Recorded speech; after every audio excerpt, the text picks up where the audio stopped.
Well, I was going to write a long, drawn-out text, but then I thought, you know what, it'd be too long for me to do that, and I haven't done a video in quite some time, so I'll kill two birds with one stone. I was doing a little bit of reflecting earlier. You know, I'm 60-something years old. The signing of the Declaration of Independence goes back almost 250 years. It seems like a long time ago, but it's really only one of me 4 times back. So it's not that long ago. 9/11 happened less than 20 years ago, still impacting this country significantly. 20 years ago, it's really not that long ago.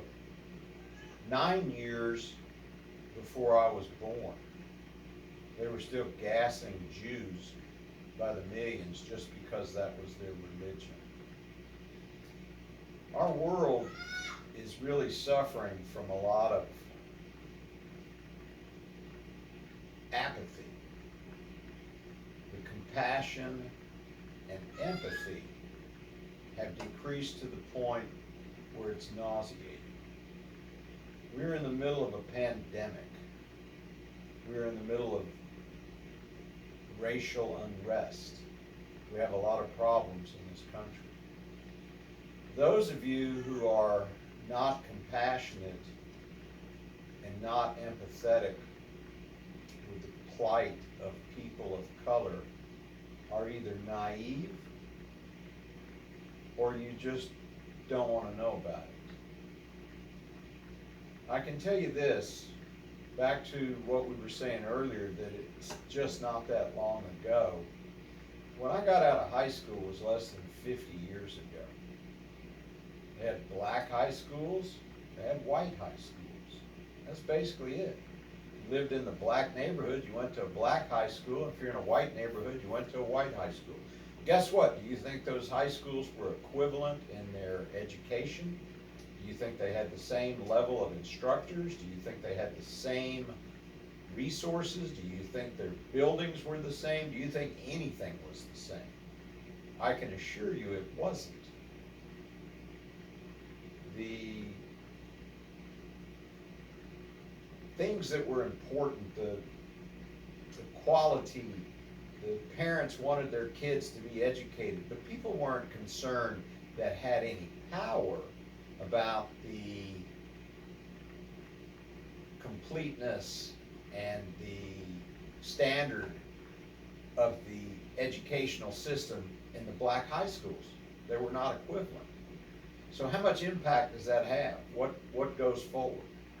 Well, figure another 10 years out of high school, you're having children, and now everything that generates in your future, whether it's your career, your ability to raise your children, the ability to have the same tools that people got in a little bit better environment escape you. Therefore, your children do not come as readily accessible with the tools that are going to be given from others. When my child was born 20 years ago, the schools were not the same. They were not equivalent. My practice is located on a declining socioeconomic part of town. I love the area that I work. I love my clients. It's a very mixed population. All colors, all ethnicities, all different sexual orientations. And I get along with all of them. It doesn't matter to me. I miss the interaction that I share with the totality of my clients. I'm not less apt to hug one of them because of any of the prior described characteristics. The fact that we are deficient in compassion, the fact that we just don't care is disturbing. You know, anybody that's been into this clinic a number of times has heard me say this is kind of like Mayberry. You know the days of Mayberry, not bad. Coronavirus, what do we know about it? Let's try to keep the political out of it for just a while. Coronavirus, it's a pandemic. It's a virus that has spikes on it when you look under a microscope. Therefore, they call it a coronavirus.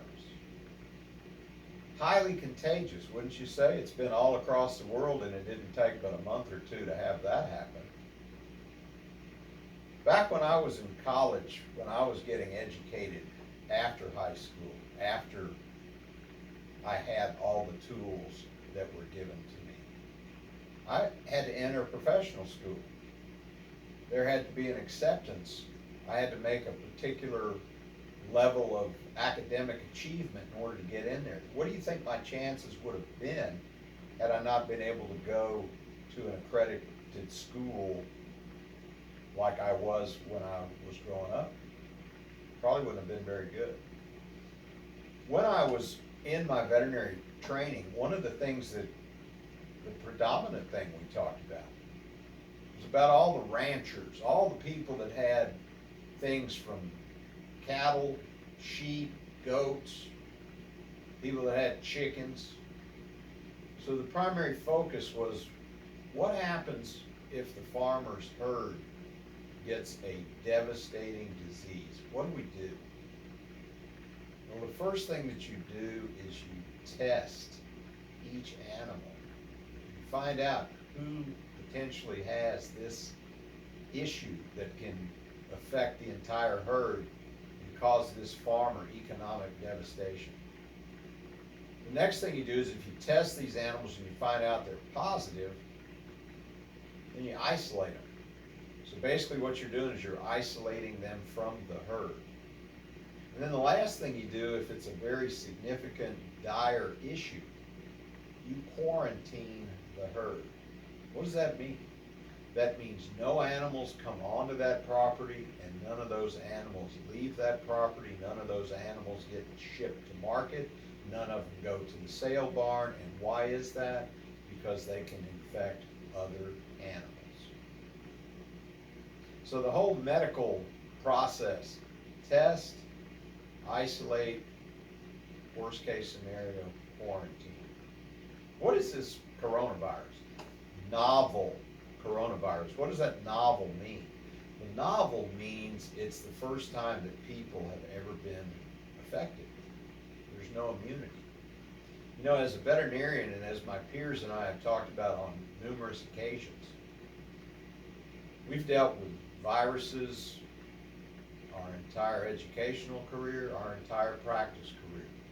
And viruses are much different than bacterial infections. Viruses typically have to run their course. The only way you're really going to stop a virus is going to be with a vaccination. Common cold has been around for centuries. You get that common cold, you're either going to be sick for a week or 7 days.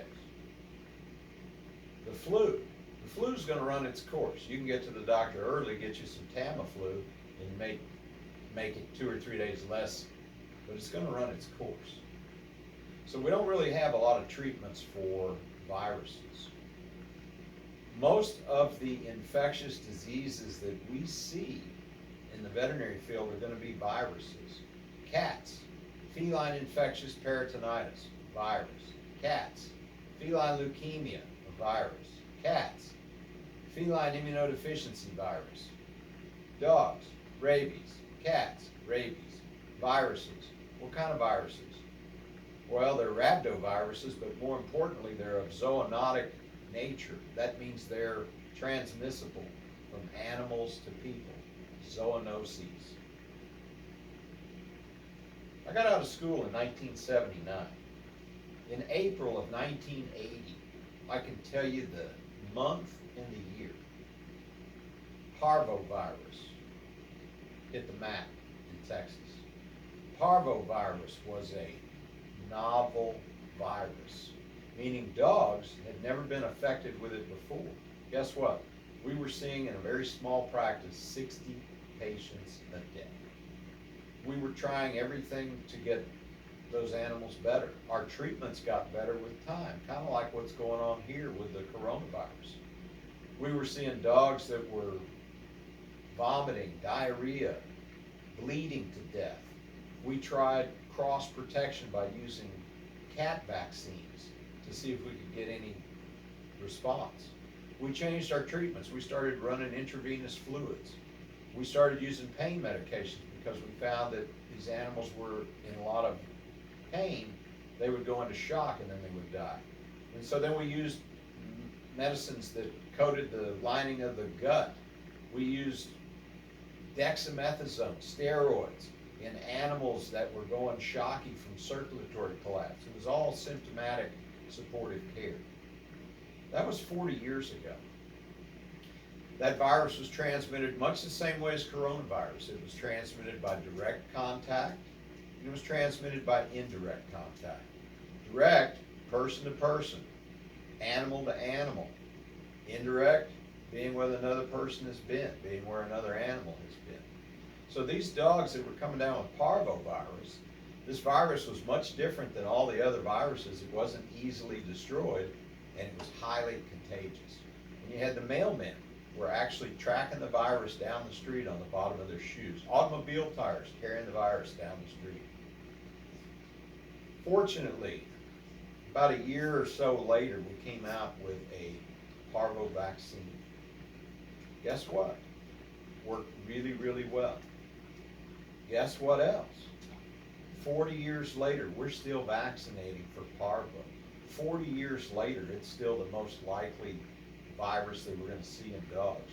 40 years later, somebody calls me up and they say they have a dog that's vomiting and having diarrhea. The first question I ask them is, how old is the animal?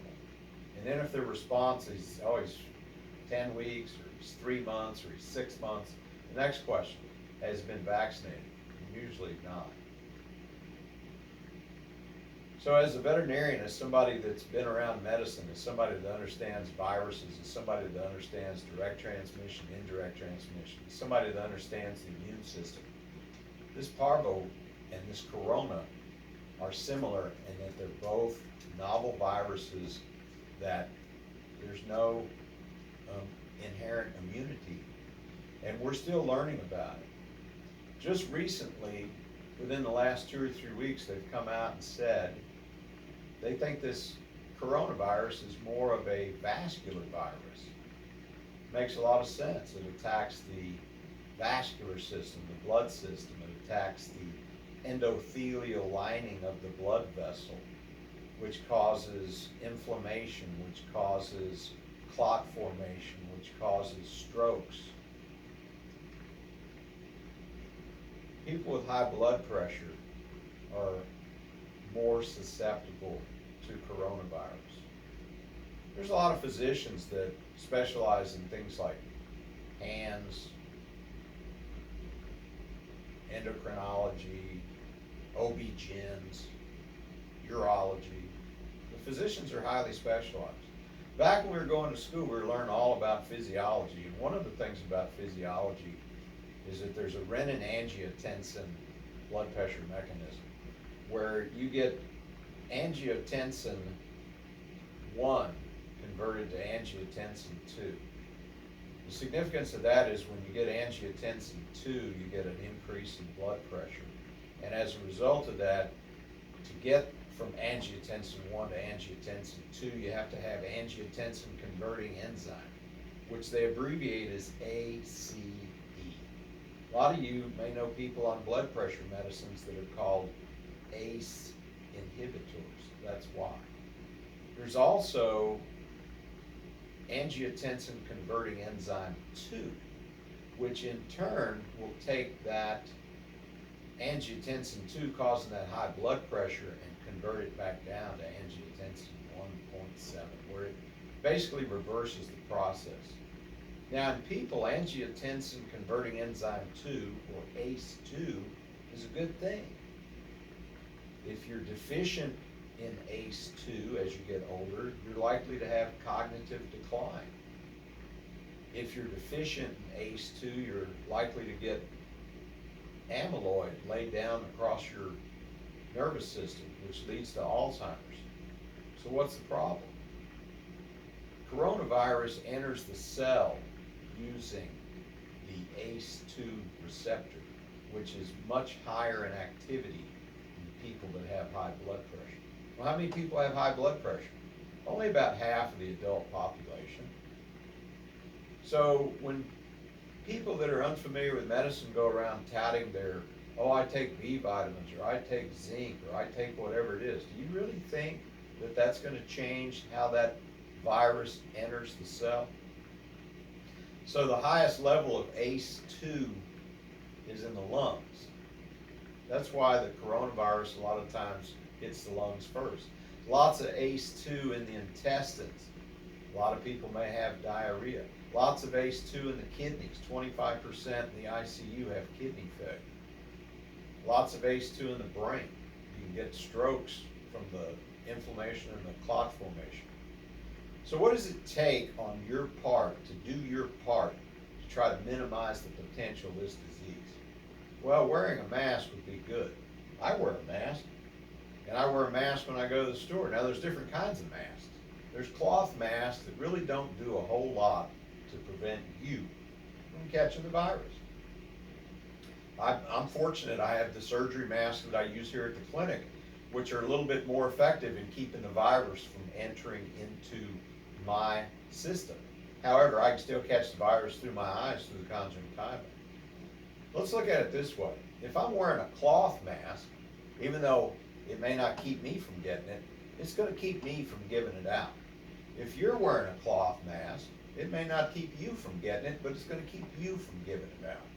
If you're asymptomatic, meaning you're not showing any symptoms, but you're a carrier, and I'm asymptomatic and I'm not showing any symptoms, I'm a carrier as well. Now, we might look at each other and look completely normal and feel perfectly fine, but we're going to be able to give each other that virus if we're not wearing the mask. Now, have I lost so much compassion and so much empathy and so much regard for my fellow man that it's too much for me to put on a cloth mask, that you're infringing upon my rights? How dare you? And I find that a lot of my friends who share this lack of compassion put themselves forward on the moral right. They're in line with being religious, high moral compass, pro-life, concerned about their fellow man, supposedly. Yeah, we don't have the compassion to wear a mask. We're more worried about infringing upon my rights. We don't really care if we transmit it to someone. We're not educated in medicine, so how can we make the statements that they don't work when everybody says it does? We have that same level of compassion. Go back to what we were talking about the schools when I was educated less than 50 years ago.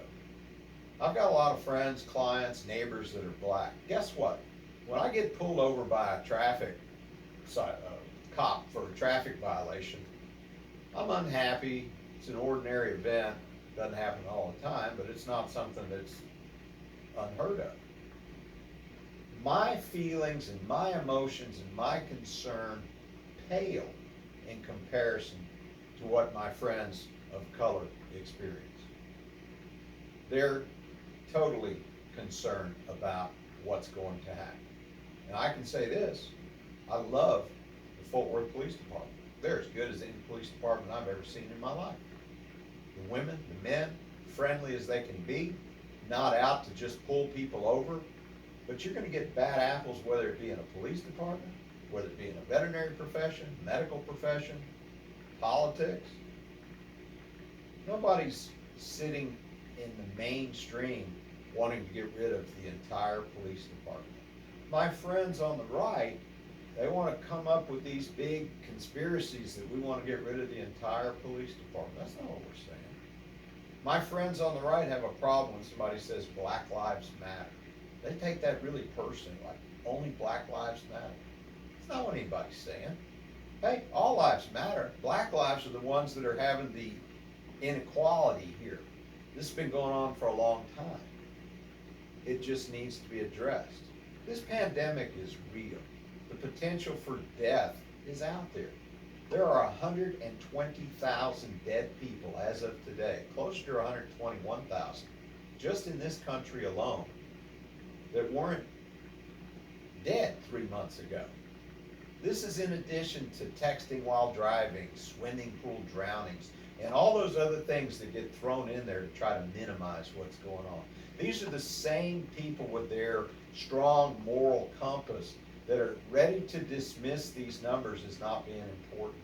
These are the same pro-life people that are supposedly compassionate, that don't really see the inequality the way the people of color have been treated in the situation with the police, with profiling, with traffic stops, with the unarmed deaths that are significantly higher. This lack of compassion needs to stop. When you look at a leader, leaders aren't, hey, pick me, I'm a leader. Leaders show up as a byproduct of what's going on around you. What's going on right now is we have a pandemic where we have a big medical issue.